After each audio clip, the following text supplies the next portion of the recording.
ನಮಸ್ತೆ ನನ್ನ ಪ್ರಿಯ ಬಾಂಧವರೇ, ನಮ್ಮ ಪದ್ಮಾವತಿ ಚಾನಲ್ಗೆ ಸ್ವಾಗತ. ಬಾಂಧವರೇ, ಇವತ್ತು ನಾವು ಒಂದು ಗ್ರಹ ದಿಗ್ಬಂಧನ ಯಂತ್ರವನ್ನು ನೋಡೋಣ. ಇದು ನೀವು ನೋಡ್ತಿರೋ ಅಂಥದ್ದು. ಈ ಯಂತ್ರ ನೀವು ಸರಿಯಾಗಿ ನೋಡ್ಕೊಳ್ಳಿ.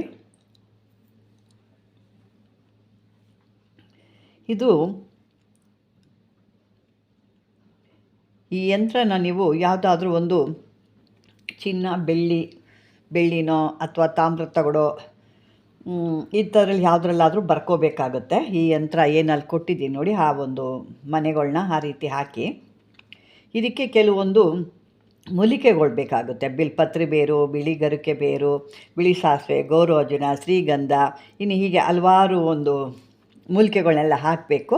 ಅವನ್ನೆಲ್ಲ ಪುಡಿ ಮಾಡ್ಕೋಬೇಕು. ನಾನು ಕಳೆದ ವಿಡಿಯೋದಲ್ಲಿ ನಿಮಗೆ ಬೇರೆ ವಿಡಿಯೋದಲ್ಲಿ ನಾನು ತೋರಿಸಿದ್ದೆ.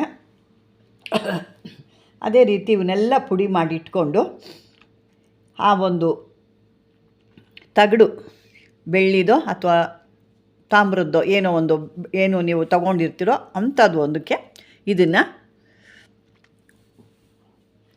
ಹಾಕಬೇಕು. ಇದಕ್ಕೆ ಸುರುಳಿ ಸುತ್ತಬಿಟ್ಟು ಅದರೊಳಗೆ ತುಂಬಿಟ್ಟು ಒಂದು ಯಾವುದಾದ್ರೂ ಒಂದು ಓವಲ್ ಆಗಿರೋ ಅಥವಾ ಗುಂಡಾಗಿರೋ ಥರದ್ದು ಒಂದು ಡಬ್ಬಿ, ಅಂದರೆ ಮರದ್ದು ಒಂದು ಪರಡಿ ಅಂತಲೂ ಹೇಳ್ತಾರೆ, ಅಥವಾ ಹುಡ್ಡಿನ ಒಂದು ಬಾಕ್ಸ್ ಅಂತ ಹೇಳ್ತೀವಿ ನಾವು.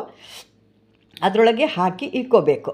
ಹಾಕಿ ಅದರಲ್ಲಿ ಇಟ್ಟು ನೀವು ನಿಮ್ಮ ಕ್ಯಾಶ್ ಬಾಕ್ಸಲ್ಲಿ ಇಟ್ಟಾಗ ಒಳ್ಳೆ ಅಂಗಡಿಗಳ ವ್ಯಾಪಾರ ಅಭಿವೃದ್ಧಿ ಚೆನ್ನಾಗಾಗುತ್ತೆ. ಈ ಕಿರಾಣಿ ಅಂಗಡಿ ಆಗ್ಬೋದು, ಬಟ್ಟೆ ಅಂಗಡಿ ಆಗ್ಬೋದು, ರೇಷನ್ ಅಂಗಡಿಗಳು ಆಗ್ಬೋದು, ಯಾವುದೇ ಅಂಗಡಿ ಆಗಲಿ ನಿಮಗೆ ಅದ್ಭುತವಾಗಿ ವ್ಯಾಪಾರಗಳು ವ್ಯಾಪಾರ ಉತ್ತಮವಾಗಿ ಒಂದೇ ಅಭಿವೃದ್ಧಿ ಆಗುತ್ತೆ. ಅಂದರೆ ಹಿಟ್ಟು ನೀವು ಹಾಗೆ ಇಡೋದ್ರೆ ಅದನ್ನು ಪೂಜೆ ಮಾಡಿ ಇಡಬೇಕು. ಅದಕ್ಕೆಲ್ಲ ನಾನು ಹೇಳ್ತೀನಿ. ಪೂಜೆ ಮಾಡಿ ಹಿಟ್ಟು ಅಂದರೆ ಒಳ್ಳೆ ಅಭಿವೃದ್ಧಿ ಆಗುತ್ತೆ. ಇದನ್ನು ಹಣ ಕೂಡ ಒಳ್ಳೆ ಅಕ್ಷಯದ ರೀತಿ ಹಣ ಕೂಡ ಅಭಿವೃದ್ಧಿ ಆಗುತ್ತೆ. ಇದನ್ನು ಹೋಟೆಲ್ಸ್ಗಳು ಬರುತ್ತಲ್ಲ, ಅದು ಕಟ್ಟಿದ್ರು ಭಾಳ ಉತ್ತಮವಾಗಿರುತ್ತೆ. ಒಳ್ಳೆ ವ್ಯಾಪಾರ ಆಗುತ್ತೆ.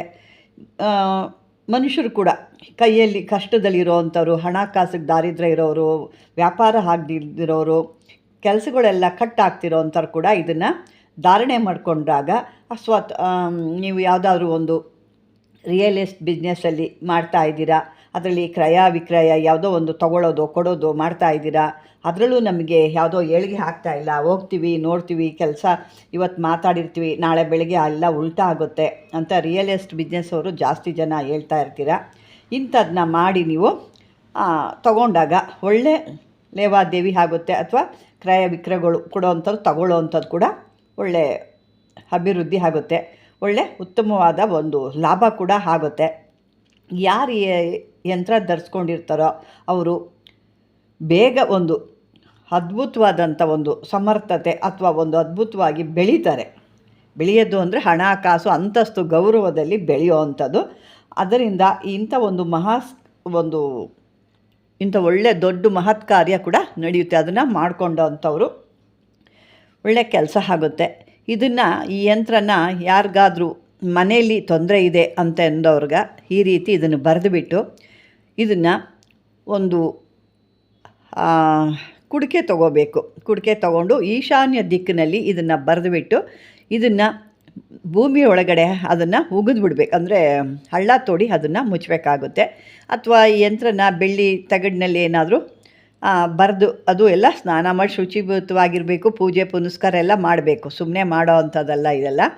ಪೂಜೆ ಪುನಸ್ಕಾರ ಎಲ್ಲ ಮಾಡಿ ಧೂಪ ದೀಪ ನೈವೇದ್ಯ ಎಲ್ಲ ತೋರಿಸ್ಬಿಟ್ಟು ಪೂಜೆ ಮಾಡಿ ಇದನ್ನು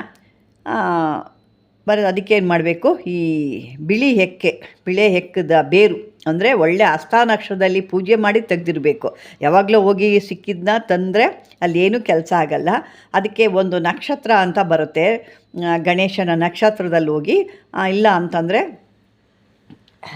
ಪುಷ್ಯ ನಕ್ಷತ್ರ, ರವಿ ಪುಷ್ಯ ನಕ್ಷತ್ರ, ಗುರು ಪುಷ್ಯ ನಕ್ಷತ್ರ, ಅಮಾವಾಸ್ಯೆ ಹುಣ್ಣಿಮೆಗಳಲ್ಲಿ ಅಥವಾ ಅಷ್ಟಮಿಗಳಲ್ಲಿ ಅಥವಾ ಇನ್ನೂ ಒಳ್ಳೆಯ ದಿನದಲ್ಲಿ ಹೋಗಿ ಈ ಗಿಡಕ್ಕೆ ಪೂಜೆ ಕೊಟ್ಟು ನೀವು ಹಾಗೊಂದು ಬೇರನ್ನ ಕಿತ್ಕೊಂಬರ್ಬೇಕು, ತಾಯಿ ಬೇರು ಅಂತ ಹೇಳ್ತೀವಿ. ಅಂದರೆ ಸುಮ್ಮನೆ ಗಿಡನ ಹಾಳು ಮಾಡೋದಲ್ಲ, ಅದು ಪೂರ್ವಕ್ಕೋ ಏನೋ ಹರಿದಿರೋ ಅಂಥದ್ದು ಅಥವಾ ಉತ್ತರಕ್ಕೆ ಹರಿದಿರೋ ಅಂಥದ್ದು ತಂದುಬಿಟ್ಟು, ಮತ್ತು ಇದ್ರ ಜೊತೆಗೆ ಈ ಬಿಳಿ ಗುಲ್ಗಂಜಿಗಳ ಬೇರು, ಈ ಬಿಳಿ ಗುಲ್ಗಂಜಿ ಬರ್ತಲ್ಲ ಅದ್ರ ಬೇರು, ಮತ್ತು ಈ ಕೃಷ್ಣ ತುಳಸಿ ಅಂತ ಹೇಳ್ತೀವಿ. ಕೃಷ್ಣ ಕಪ್ಪಗಿರುತ್ತೆ ನೋಡಿ, ಕೃಷ್ಣ ತುಳಸಿ ಅದು ಎಲ್ಲರಿಗೂ ಸಾಮಾನ್ಯವಾಗಿ ಗೊತ್ತಿರುತ್ತೆ.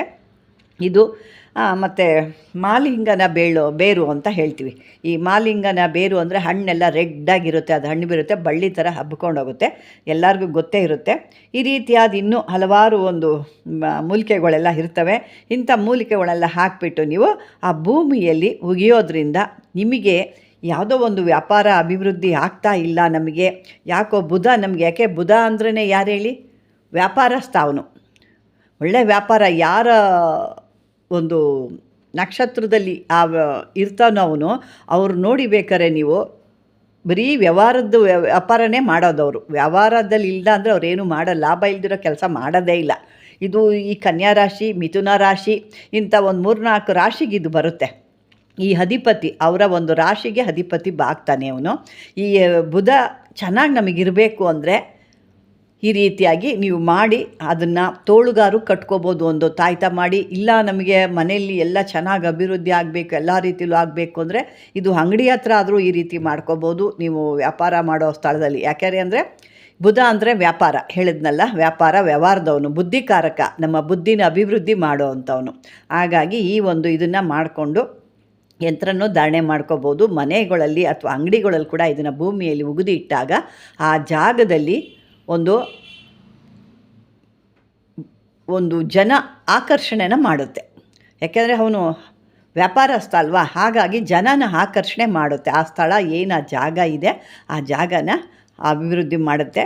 ಇದಕ್ಕೆಲ್ಲ ನೀವು ಬುಧನ ಮೂಲ ಮಂತ್ರ ನೀವು ಹೇಳ್ಕೋಬೇಕಾಗುತ್ತೆ. ಹೇಳ್ಕೊಂಡು ಇದನ್ನು ಮಾಡಬೇಕು, ಹೇಳಿ ಇದನ್ನು ಮಾಡಿ ಅಂದರೆ ಒಳ್ಳೆಯ ದಿವಸದಲ್ಲಿ ಮಾಡಿ ನೋಡಿಕೊಂಡು ಇದೆಲ್ಲ ಮಾಡ್ಕೊಂಡಾಗ ನಿಮಗೆ ವ್ಯಾಪಾರ ಅಭಿವೃದ್ಧಿ ಇರ್ಬೋದು, ಮನೇಲಿರ್ಬೋದು. ಅಥವಾ ಕೆಲವರು ಹೇಳ್ತಾರೆ ನನ್ನ ಮಗ ದಡ್ಡಿ, ಇವನು ಏನು ಕೆಲಸಕ್ಕೆ ಬರ್ದಿರೋನು, ಬುದ್ಧಿ ಇಲ್ದಿರೋನು ಅಂತ ಸಾಕಷ್ಟು ಜನ ಕೆಲವ್ರಿಗೆ ಹೀಯಾಳಿಸ್ತಾ ಇರ್ತವೆ.